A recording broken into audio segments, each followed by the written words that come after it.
So this webinar, as I said, there are going to be two parts to it. The first part is what you can expect when you get here, what the logistics of your trip are like, what the trip is going to be like, and then the second part is what you can do to prepare in the next 2 months. And then at the end, we'll have time for questions. So that first day, when you arrive at camp, you're going to arrive in the afternoon, either on a bus or being dropped off, and you'll meet your trip group, meet your trip leader, and that afternoon and evening you'll get checked into camp, move into your cabin here at camp, and do the swim challenge. You'll have dinner in Nash, and go over some expectations that we have that evening. The next couple days here at camp are spent getting ready for your trip. And the most important part of that is practicing working with your group. So this will happen both facilitated. You'll have an opportunity to, as a trip group, be facilitated through some challenges on our low ropes course. And you'll be working together as a group to pack out all of your food and all of your gear and get ready for your trip. Then you're going to drive from camp to your starting point, either Thunder Bay on the west side of the North Shore of Lake Superior, or Agua Bay on the east side, where you'll start your day, where you'll start your trip. 24 days later, and I'll get to that part of your experience in a moment, you'll get picked up and driven back to camp. When you arrive back at camp at the end of your trip, you'll have a day to clean all of your equipment and debrief the experience you just had, the trip you were just on. It's an important part of the transition from your trip back home. And this culminates in the paddle in and welcome home ceremony. So this is the last afternoon that you are in camp, and you will paddle in with the rest of the advanced level trips. So the Mariners and the Canucks will paddle from the island, and the Westerns will hike in from South Bay. And everyone will converge on the waterfront steps, where you'll meet any guests or family that came. It's a time to share stories, reconnect. That evening, there'll be dinner in Nash and a slideshow after dinner with all of those advanced trips. It's a pretty cool time to share stories of your adventure. Please, any guests that are planning on coming to this, please RSVP to that so we know how many people are going to be at dinner that evening. So what is your trip actually going to be like? You'll be paddling along the North Shore of Lake Superior. It's beautiful, remote, rugged. The trip will be challenging, full of opportunities for personal growth, full of opportunities to work with your team. The North Shore of Lake Superior is really rich in ecology and human history. There's a lot in the area and a lot to dive into and to explore. It's a pretty cool place. And part of that remoteness is that risk management becomes really important because of how far away you are from help. The key to risk management that we like to think of here at camp is prevention. It's a lot easier to prevent an incident from happening than to try and fix it after the fact. And risk management is a job and the responsibility of everybody on the trip. And it's something that you all are going to be working together to try and do really effectively. Some of the specific risks on this trip on the Mariner are, as I said, the remoteness, open water crossings, weather, cold water, and like anything else, there are a host of unknowns, which is why an awareness as you're traveling is always an important part of risk management.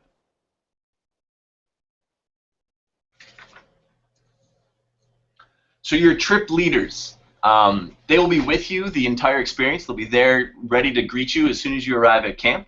And these trip leaders have been hired for their experience, both in kayaking and backcountry travel, as well as social and emotional learning and group facilitation. They all have many years here at Camp Manito-wish and a lot of trainings, both with outside organizations and trainings that we put on here at camp. Some of the trainings with outside organizations, they all have a Wilderness First Responder, which is a 9-day course put on by Wilderness Medical Associates that focuses on administering first aid in the wilderness, in the backcountry, as well as ACA kayak training and lifeguarding. In addition to that, we do an 11-day, really extensive staff training here at camp. And this is something that is that all the trip leaders have been through multiple times, but it's always good to refresh. And this training focuses on small group facilitation, risk management, technical, emotional, and social skills, collaborative leadership, and it culminates in a training trip to the Apostle Islands to continue working on those skills. You'll also be traveling with your group, and your trip group is probably going to become the most profound part of your trip. It's a pretty remarkable experience to travel for 24 days through the wilderness with such a small group, a group of 4, 5, or 6 people. The working in those trip groups, sometimes there will be moments of harmony and synchrony when everything is going well, and there'll be times of frustration when things aren't going well, and that's all right. That's all part of the experience. We ask that you come willing to invest in your trip group. The more you're willing to work to making that group function, the better it will function. And we ask that you come with no expectations and open minds about your trip mates. You might know them from previous trips or from something else, but we ask that you let them be who they want to be, and you come with no expectations. So the next part of the presentation is what you can do to prepare in the next couple months. And the first part of that is gear, is equipment. You all should have received a recommended packing list from camp, and this has a lot of good information on it. There's a couple pieces in there that I wanted to highlight. First thing I wanted to highlight was shoes. I like to think of shoes in a couple different types. First, you have your wet shoes that you're going to be paddling in all day. And these should be shoes that fit easily inside of a kayak, so not super bulky, but they should still provide good traction and good ankle support, so something that has a sturdy sole. There are a number of good suggestions in that gear sheet. The second pair of shoes that I like to think of are your shoes when you're in camp, your dry shoes.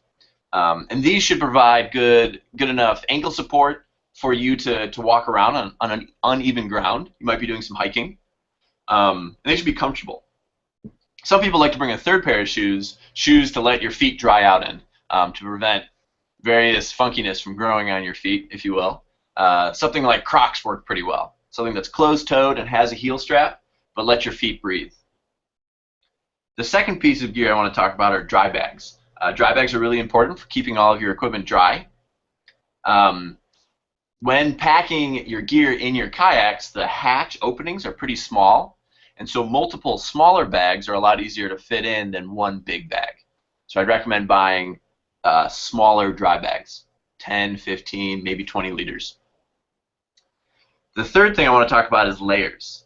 It's important to bring both insulation and waterproof layers. Insulation layers like fleeces or puffy jackets, and then waterproof layers like a rain jacket or a paddling jacket that will fit over those layers and keep you dry and be breathable. The next thing I want to talk about is how else can you prepare. And there are two ways. You can physically prepare. This is going to be a physically challenging trip that you're going to go on, and so exercise that you can do is great, and any paddling that you can do between now and when the summer starts is also wonderful. Any access that you have to boats or to a lake to go out for a paddle is great. I know a lot of cities and universities have pool sessions where you can go kayaking in the pool, and there are people there that will teach you how to roll too if that's something you're interested in. The second thing is to mentally prepare, to come to camp in a good, with a good mindset, ready to grow in this experience. And there are two prompts that if you come with some clarity on these prompts, I think you'll get a lot out of the experience. The first prompt is, what will you add to the group? And the second prompt is, how do you hope to grow from this experience?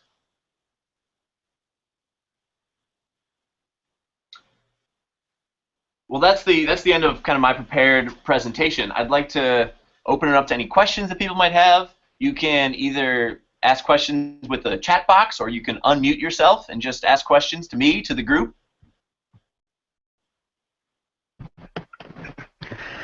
Hey, Ben? Yes. Can you tell us how many mariners are going out, and how many are guys and how many are girls? Yes, there are 2 women's trips and 1 men's trip. And so are the 2 girls' trips going to go opposite each other? They are. One of those women's trips is going east-west, one is going west to east. Cool.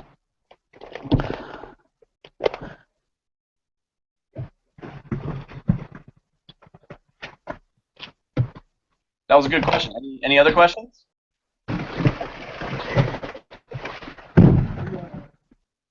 Do you happen to have a favorite brand of neoprene booty or a booty that you like more than others? That's a good question. I use the 510. They're a climbing shoe company, but they make some water shoes that work really well because they're a climbing shoe company. They have really sticky rubber, so the soles of the shoes have really good traction for walking on slippery rocks. Those are pretty good. NRS makes some really good neoprene booties. The 510s are more shoes, whereas the NRS, most of the NRS options are booties. I'd recommend one of those. And then is camp going to provide what they refer to as Farmer John's for the kids, or how are they going to handle the colder water? That's a great question. So yes, we have both Farmer John wetsuits.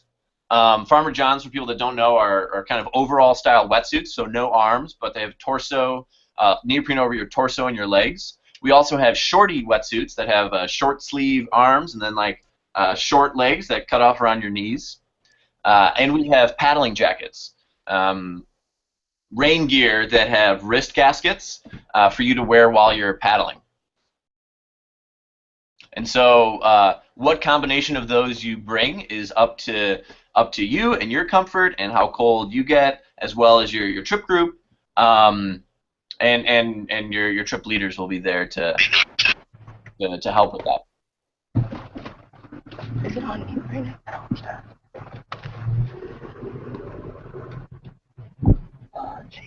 No, what other questions do you have? The kids won't find out their trip leader until they get there, though, right? That's correct. That's the torturous part of all of this, right? Right. Yeah, the trip leaders really put a lot of thought and intention into how we make those trip groups. And so that's a conversation that we wait to have until everyone's in the same room and we can really sit and do justice, do that process justice. Sure. Okay, asking me. Is it required to bring sunglasses? I'd really recommend it. When you're on the water, the sun can be particularly bright, and getting your eyeballs sunburned is one of the most uncomfortable experiences I've ever had. Feels like you have sand in your eye for like a week. So what type of sunglasses would you get? Like just like the cheap $5 one from Walmart, or like the expensive kind? With side things on them. I don't think you need the side things like glacier goggles. I'd say you can cheap sunglasses would work as long as they're polarized and UV protection. There we go. Which I think the cheapest sunglasses that I've seen that have both UV protection and polarization are around $30. That's fine. She's just really good at losing them. Sure. I'd also recommend croquis, straps that connect to them. They make croquis that float, so you can't drop your sunglasses in the water and have them sink. My sunglasses are always around my neck, because if I set them down somewhere, I'll lose them. So I just have them tied on a string, and then I just put them around my neck when I'm not using them.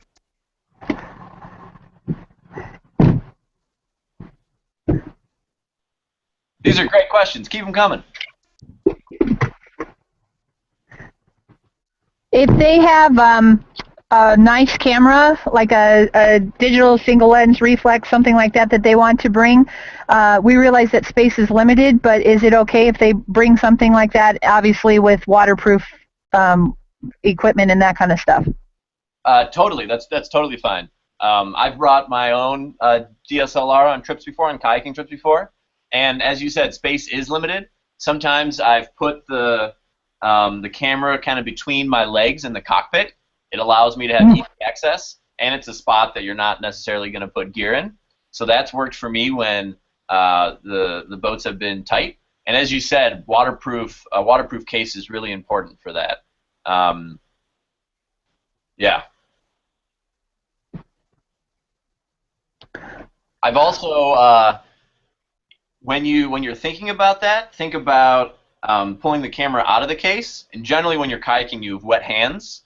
So what I've done is I've had my waterproof camera case, and then next to it, I keep in a little Ziploc bag a bandana, a dry bandana that I can use to dry off my hands before I take my camera out of the case, so that I don't get my camera wet that way. Cool. So our boys have done the Canuck, and when they carried the the personal beacon thing. I realize that Lake Superior is definitely remote, but not quite as remote as they were up on Reindeer Lake. Are they still going to carry the same kind of safety equipment with them? Yes, they will. They will be carrying those personal locator beacons, as well as satellite phones and marine radios. So the marine radio is useful for communicating with any passing boats or the Coast Guard, as well as receiving weather reports. The satellite phones are great for, in the case of an emergency, you can communicate with the emergency responders. And then those personal locator beacons are a last resort backup, where you press the button and it sends out your GPS signal and an SOS. And all of the trip leaders have training in how to use these, and we'll walk all the participants through as well.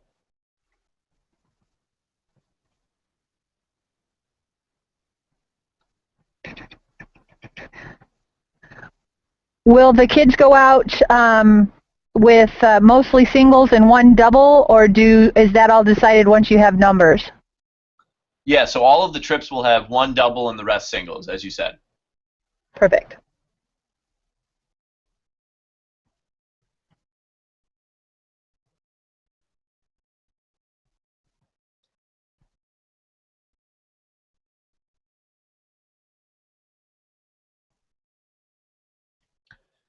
Great. Well, are there any other questions? Is it time to go yet? Can we be at camp yet? You can always stop by and visit. I'm hanging out here at the MLC office. I'd love company. Come on up. Anytime you'd like. The ice just went out on the lake maybe a week and a half ago, and we've been going paddling. The first leadership programs have started coming, and so there are kids around. The excitement level is rising. The first meal in Nash was 2 days ago, or it was yesterday actually.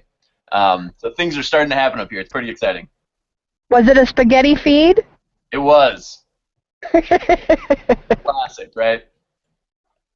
There's some traditions you just gotta have. Oh, totally.